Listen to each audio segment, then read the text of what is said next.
오늘은 요한복음 5장 30절부터 47절의 내용을 살펴보도록 하시겠습니다. 요한복음 5장 1절부터 29절까지의 내용은 예수께서 안식일에 38년 된 병자를 치유하셨고 또 그에게 일어나서 자리를 들고 걸어가라고 한 것으로 인해서 유대인들은 안식일을 범한 것으로 인해서 예수를 핍박했습니다. 그것은 성문화된 율법을 말하는 것이 아니라 그들의 조상 때로부터 내려온 장로들의 유전, 곧 구전 율법을 범했다고 해서 그렇게 핍박을 한 것입니다. 이렇게 안식일에 38년 된 병자를 치유하고 일어나서 자리를 들고 걸어가라고 한 것에 대한 핍박에 대해서 예수께서 자신의 정당함을 말씀하시기를 내 아버지께서 이제까지 일하시니 나도 일한다 이렇게 말씀을 하셨는데 이것에 대해서 더욱더 분노하고 예수를 죽이고자 했는데 그것은 그들이 생각하기를 하나님을 내 아버지라고 그 자기의 친아버지라고 한 것 때문에 하나님과 예수를 동등하게 여긴 것으로 그들은 판단해서 그렇게 죽이기까지 한 것입니다. 이에 대해서 예수께서는 19절부터 29절까지 자신은 아버지께로부터 사람을 살리는 일, 생명을 주는 일, 육체의 생명을 주는 일뿐만 아니라 나중에 믿는 사람들이 하는 부분까지 하나님으로부터 그것을 위임받았다고, 그리고 영원한 지옥 형벌에 가는 심판까지 받는 권세를 인자됨으로 인해서 받았다라고 이렇게 말씀을 하셨습니다. 자신은 아버지께서 하라고 한 일, 아버지께서 행하신 일을 자기는 한 것이라고 이렇게 말씀을 하셨는데 이것으로 인해서 충분하지 않기 때문에 예수께서는 그들이 예수에 대해서 신성모독이라고 하나님과 자기를 동등하게 여긴 것에 대해서 더 적극적으로 말씀을 하시는데 유대인의 율법의 근거에서 5가지 증거를 제시합니다.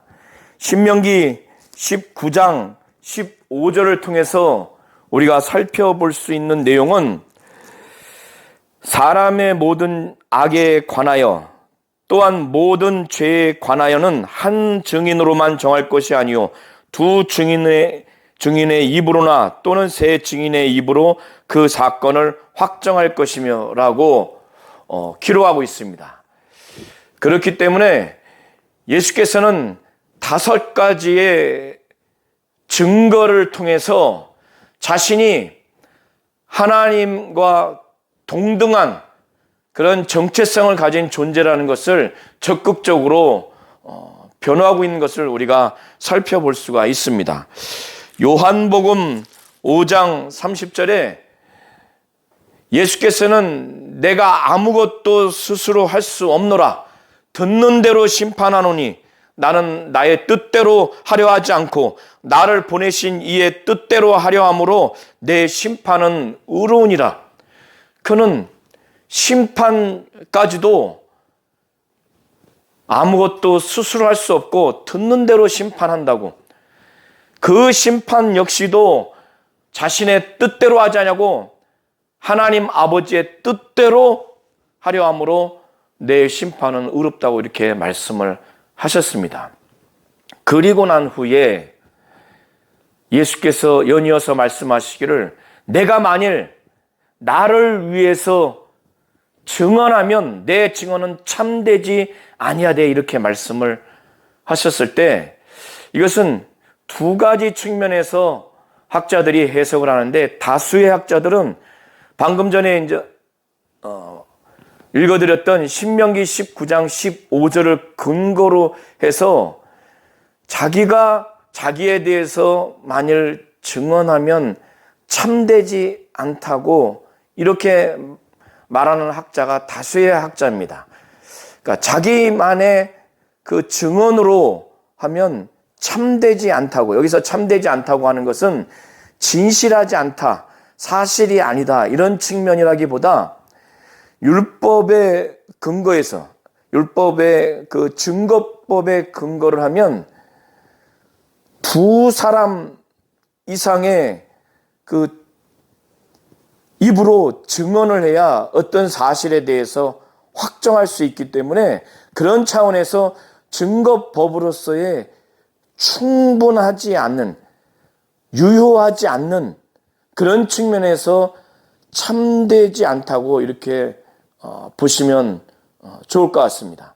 이것이 다수의 학자들의 해석이고, 극소수의 학자는 30절과 31절을 연이어서 30절에 근거를 해서 그는 행하는 것뿐만 아니라 심판마저도 스스로 아무것도 할 수 없다고 말씀하셨고, 자기의 뜻대로 하지 않고 하나님 아버지의 뜻대로 심판을 한다고, 그는 아버지가 들려주시는 대로, 듣는 대로 심판한다는 이런 입장이기 때문에 자기의 증언마저도 스스로 할 수 없는 그런 입장이기 때문에 만일 내가 스스로, 내가 독립적으로 나에 대해서 증언하면 참되지 않다고 이렇게 해석하는 학자가 극소수의 학자입니다. 어떤 경우든 다 타당성이 있다고 보여집니다.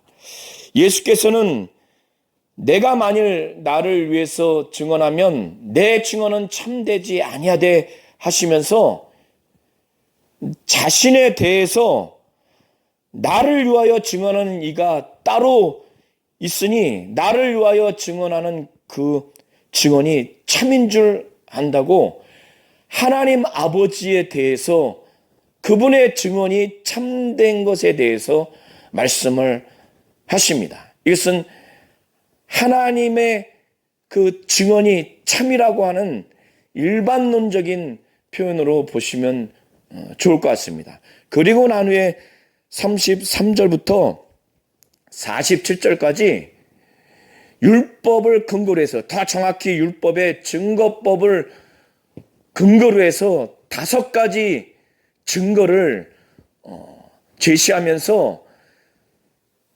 자신이 지금까지 행했고 그 행한 것에 대해서 자신이 변호한 것, 신성 모독이 아니라 하나님 아버지와 자기는 동등한, 또 하나님이 자신을 보낸 자로서 자신의 정체성에 대해서 분명하게 증거하고 있는 겁니다. 그 첫 번째가 침례 요한의 증언인데, 이것은 요한복음 1장 19절부터 28절 통해서 이미 우리가 잘 아는 내용입니다. 예루살렘에서 바리새인들이 대제사장들과 레인들을 침례 요한에게 보냅니다. 그들은 침례 요한을 그리스도 아닌가, 또 엘리야가 아닌가, 또 모세가 예언한 그 선지자가 아닌가, 이렇게 긍정적으로 생각을 했고 그의 설교 역시도 듣기를 좋아했습니다. 그 침례 요한이 예수에 대해서 말하기를 자기는 그리스도도 아니고 엘리야도 아니고 그 선지자도 아니라고까지 증언을 했고, 그는 예수에 대해서 무엇이라고 증언을 한고 하면 1장 28절 이하로 보시면 그는 하나님의 아들로서 증언을 했고, 또 그는 예수가 어떤 자인가 하나님 아버지로부터 계시받기를 성령으로 침례를 주는 자인 것을 그는 그렇게 알았습니다. 또 그의 제자들에게 하나님의 어린 양이라고 이렇게 증언을 했습니다. 침례 요한이 진리에 대해서, 곧 예수에 대해서 이렇게 증언을 했다고 예수께서 이렇게 말씀하시는 것은 유대인들이 침례 요한에 대해서 이렇게 긍정적으로 생각하고 그의 설교에 대해서 좋게 여기기 때문에 예수께서 침례 요한이 진리에 대해서, 예수에 대해서 증언한 첫 번째 증거를 든 것은 이렇게 말씀하심으로 인해서 그 유대인들이 침례 요한에 대해서 좋게 생각하고 침례 요한의 설교를 즐거이 그렇게 듣는 그들에게 이것을 상기시킴으로 인해서 구원받게 하기 위해서 그렇게 말씀하는 것이라고 예수께서는 34절에 이것을 말씀합니다. 그에 앞서서 이렇게 침례 요한이 예수에 대해서, 진리에 대해서 증언한 것이 사실이지만은 그가 사람으로서 증언한 것이고, 그리고 그가 증언한 것은 사실이지만 완벽하지 않기 때문에 하나님 아버지와 대비해서 하나님 아버지가 증언한 것은 완벽하고 또 그분은 하나님으로서, 하나님 아버지로서 증언한 것이기 때문에 그것과 대비해서 예수는 말씀하시기를, 그러나 나는 사람에게서 증언을 취하지 아니하노라, 이렇게 말씀한 겁니다. 다만 침례 요한의 증언을 증거로 그렇게 말씀하시는 이유는 이 말을 하는 것은 너희로 구원을 받게 하려 함이라, 이렇게 말씀을 하신 것입니다. 오늘 예수께서도 말씀하시기를 요한은 켜서 비치우는 등불이다. 그러니까 예수 자신은 참빛이요, 침례 요한은 그 참빛인 예수를 비치우는 등불이라고 이렇게 말씀을 하십니다. 이렇게 참빛이 아니고 참빛인 예수를 켜서 비치우는 등불이라 할지라도 그들은 그 등불의 빛을 한때 그 빛에 즐거이 있기를 원했어요. 이것은 앞서 제가 말씀드린 것처럼 침례 요한을 긍정적으로 생각하고 좋아하고 그의 설교를 듣기를 즐겨한 것을 예수께서 말씀하시는 것입니다. 그런데 예수는 자신에게 요한의 증거보다 더 큰 증거가 있다고 분명하게 말씀하는 겁니다. 그것은 그 증거를 하는 주체가 하나님 아버지시고 또 그 증거의 내용, 증언의 내용이 완벽하기 때문에 예수께서는 요한의 증거보다 더 큰 증거라고 말하는 겁니다. 요한의 증언이 사실이 아니어서가 아닙니다. 그 더 큰 증거가 무엇인가 예수께서 말씀하시기를, 창세전에 하나님 아버지가 예수에게 자신의 뜻과 계획을 담아서 자신에게 이루라고 한 그 역사, 아들에게 주신 역사, 그 역사를 하나님 아버지는 예수가 이 땅에 오심으로 인해서 이루게 하셨는데, 그것은 예수가 하는, 나의 하는 역사라고 이렇게 말씀하시면서 이 역사가 아버지께서 자신을 보내신 것을 자기를 위하여 증언하는 것이라고 이렇게 말씀합니다.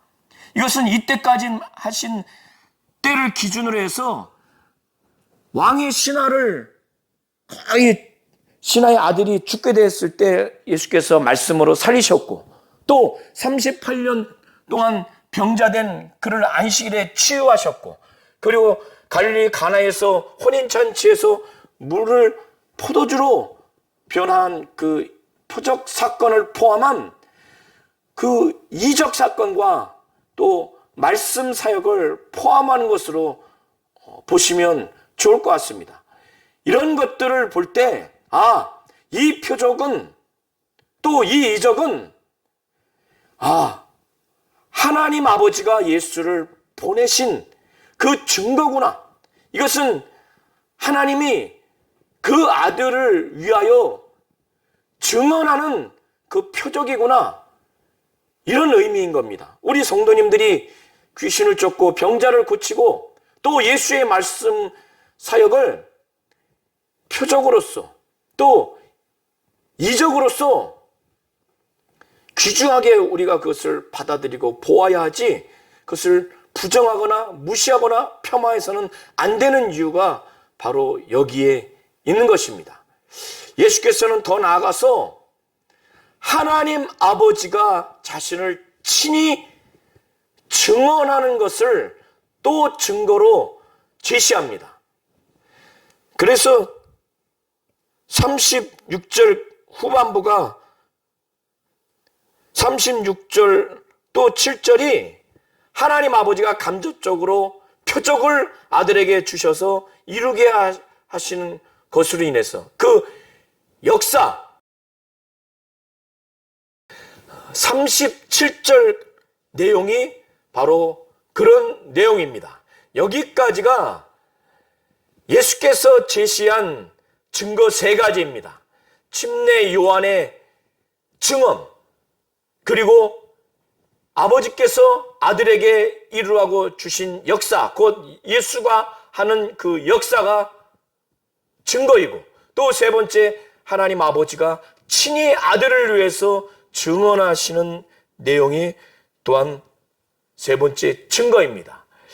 이렇게 나를 보내신 아버지께서 친히 나를 위해서 증언하셨느니라 이렇게 말씀하시면서, 그러나 예수 앞에 있는 유대인들은 하나님 아버지 곧 그의 증언을, 그의 음성을 듣지 못했다고 말씀하시고, 또 하나님 아버지의 형상을 보지 못했다고 이렇게 말씀을 하시고, 더 나아가서 이 유대인들의 심령 안에 하나님 아버지의 말씀이 거하지 않는다고 하는 것을 그들에게 분명히 말씀합니다. 이렇게 하나님 아버지를 한 번도 보지 않은 그들, 하나님 아버지의 음성을 직접 들어보지 않는 그들, 하나님 아버지의 말씀이 그들의 심령 안에 거하지 않는 그들과 예수는 너무나 대조되죠. 왜 그들의 심령 안에 하나님 아버지의 말씀이 거하지 않는가? 생명의 말씀, 능력의 말씀, 위로의 말씀, 하나님의 인격과 성품을 그대로 나타내는 이 말씀이 그들 안에 왜 거하지 않는가? 예수께서는 그들에게 말하기를 하나님 아버지가 보내신 자, 바로 예수를 믿지 아니하기 때문에 그 말씀이 거하지 않는다고 분명하게 말씀하고 있어요. 이 예수를 통해서 눈에 볼 수 없는 하나님을 계시하기로 작정하셨고, 또 하나님 아버지의 음성을 예수를 통해서 계시하기를 작정하셨습니다. 그래서 하나님이 보내신 이 예수를 통해서 하나님 아버지를 보게 하셨고, 또 하나님 아버지의 음성을 들리게 하신 것입니다. 그 하나님 아버지의 말씀을 인간들의 심령에 거하도록 그렇게 하셨어요. 그런데 하나님 아버지가 보내신 예수를 믿지 않으면, 그를 영접하지 않으면 눈에 볼 수 없는 하나님을 볼 수 없고 그의 음성을 들을 수가 없는 겁니다. 그 하나님 아버지의 말씀을 심령에 거하도록 할 수가 없는 겁니다. 이런 차원에서 37절, 8절을 이해하시면 좋을 것 같습니다. 이제 예수께서 4번째 자신의 정체성과 자신이 하나님 아버지로부터 보낸 자인 것을 증거하는데 4번째 증거를 제시합니다. 그것은 성경이 예수에 대해서 증거하고 있다는 거예요. 유대인들은 성경을 철저하게 조사하고 성경을 연구합니다. 특별히 율법을 연구해요. 여기서의 성경은 구약 성경을 말합니다. 이들은 성경에서 영생을 얻는 줄 알고 성경을 아주 연구합니다. 그런데 이 성경은 무엇을 말하는가 이들이 알지 못하는 거예요. 그들이 철저하게 율법을 연구하고 구약 성경을 연구해서 배경도 알고 또 심지어 외우는 자들까지 있지만은 정작 이 구약 성경이 말하는 핵심 메시지, 그 핵심은 예수를 말하고 있는데 그걸 알지 못한다는 거예요. 그래서 영생을 얻기 위하여 예수에게 오기를 원하지 않는 그들의 불신앙적인 의지를 예수는 확인합니다. 이것을 그들에게 말해요. 이렇게 말하니까 유대인들이 오해할 수 있지 않겠습니까? 아, 예수가 이렇게 말하는 것이 자기를 믿고 자기에게 다가오라고, 자기를 인정해주고 존중해주라고 하는 그런 것이구나. 사람의 입장에서 영광을 받기를 원하는 것이구나. 이렇게 오해할 수 있지 않겠습니까? 또 그렇게 오해하는 사람도 있었을 겁니다. 예수께서는 이런 것이 아니라고 하는 차원에서 41절에 말씀을 하는 겁니다. 나는 사람에게서 영광을 취하지 아니한다. 예수께서 너희가 영생을 얻기 위해서 내게 오기를 원하지 아니하는도다, 이렇게 하신 말씀이 사람에게 인정받고 존중받고 사람에게 영광을 받으려고, 사람에게서 영광을 취하려고 하는 것이 아니라고 하는 것을 말씀하시는 것이에요. 왜 이런 말씀을 하셨는가? 영생을 얻기 위해서 내게 오기를 원하지 아니하는도다, 이걸 그들에게 지적하는 것은 너희들 안에 다만 하나님을 사랑하는 것이 너희 속에 없는 것을 알았다. 이것을 예수께서는 아시고 이렇게 말씀을 하시는 겁니다. 이렇게 유대인들이 예수를 믿고 예수를 영접하지 아니하는 그들의 그 중심에는 하나님을 사랑하는 것이 없구나.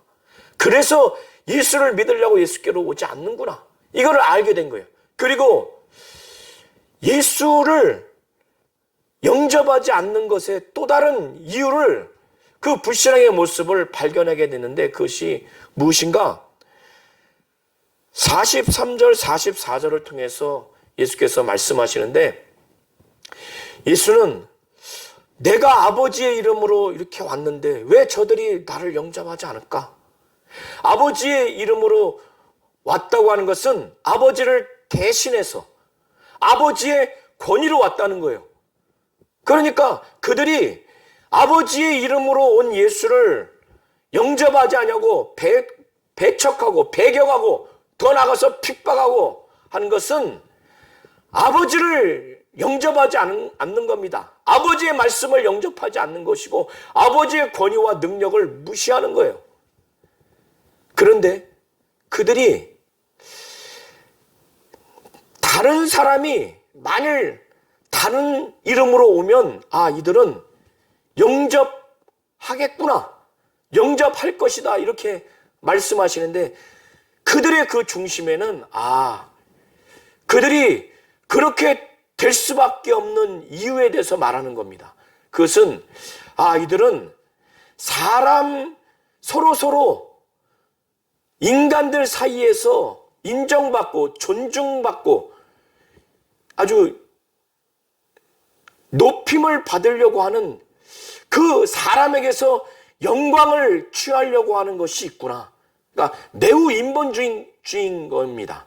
오직 사람이 중심이 되어 있어요. 그래서 사람에게 인기를 얻고 사람에게 영광 얻고 사람에게 존중을 받고 사람에게 아주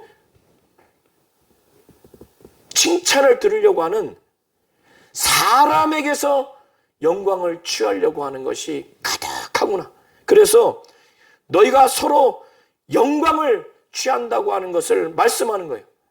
이들이 이 중심이 사람에게 가 있는 겁니다.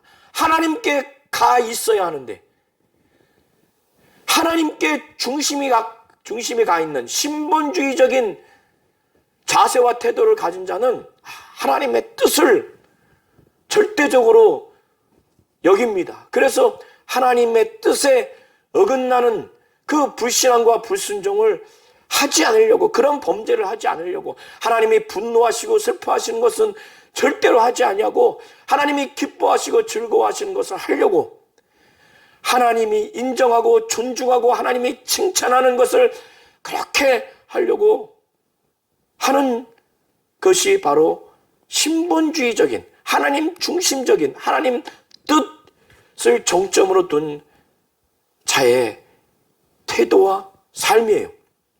그런데 이 유대인들은 그렇지 않다는 거예요. 그래서 예수께서 말씀하시기를 너희가 서로 영광을 취하고 사람들 사이에서 서로 인정받고 존중받고 칭찬받으려고 사람에게 영광을 받으려고 서로 영광을 취하고 유일하신 하나님께로부터 오는 영광은 구하지 않는다는 거예요.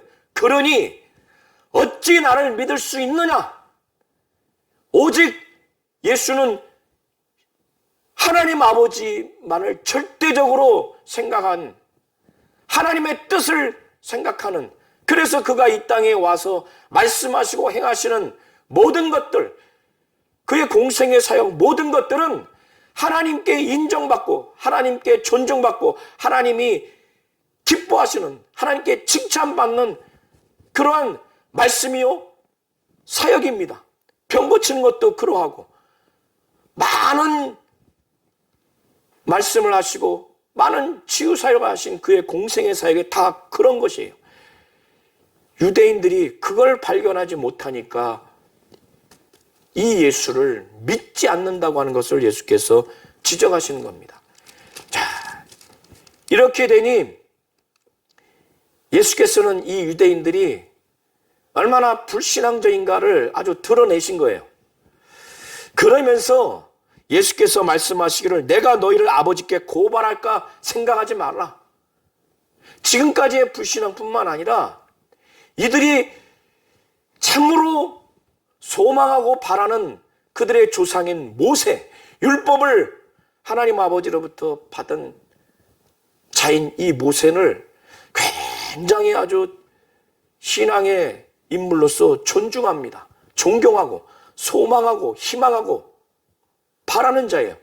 그들은 모세의 제자라고 하는 것에 대한 자긍심, 그 자존감, 그 긍지가 대단합니다. 이 모세에 대해서, 모세의 그 증거, 이걸 5번째 제시하면서 이제 말씀하세요. 그들은 모세를 믿지 않는다는 겁니다. 그 모세를 믿었다면 그 모세가 모세오경을 통해서 기록하면서 예수를 말하고 있는데 그 예수를 믿었어야 된다는 거예요. 모세를 믿었더라면 또 나를 믿었으리니 이는 그가 내게 대하여 기록하였습니다. 그러니까 모세를 믿었다면 나 예수를 믿었어. 당연히 믿게 된다는 거예요. 그런데 나를 믿지 않는 것은 그가 모세가 기록한 그 모세오경의 글에 예수에 대해서 기록했는데 그거를 믿지 않기 때문에 예수의 말도 믿지 않는다는 겁니다. 모세를 믿었다면 예수를 믿었다는 거예요. 왜 그런가 하면 모세가 자기가 쓴 모세오경의 글에 예수에 대해서 기록했기 때문에. 그런데 모세의 글도, 그의 글도 믿지 않았기 때문에 이 예수의 말은 믿지 않는다는 거예요. 예수께서 그러나 그의 글도 믿지 아니하거든 어찌 내 말을 믿겠느냐. 예수께서는 모세를 믿지 않고 모세의 글도 믿지 않는 그들, 앞서 하나님이 보내신 예수를 믿지 않는 그들의 모습, 하나님을 사랑하지 않기 때문에 성경이 예수를 말하는 것을 이해하지 못하고 더 나아가서 예수께 오기를 원치 않냐는 그들의 불신앙의 모습, 인간에게 영광을 취하는 모습, 유일하신 하나님으로부터 오는 영광을 취하지 않는 그들의 그 모습, 그래서 예수를 믿지 아니하는 이 불신앙의 모습과 모세를 믿지 않고 모세의 글을 믿지 아니하는, 그래서 예수를 믿지 못하고 예수의 말씀을 믿지 못하는 그들의 불신앙의 모습을 예수가 하나님 아버지께 고발할까? 그걸 걱정하지 말라는 거예요. 그거를 생각하지 말라는 거예요. 그렇게 생각하지 말라는 거예요.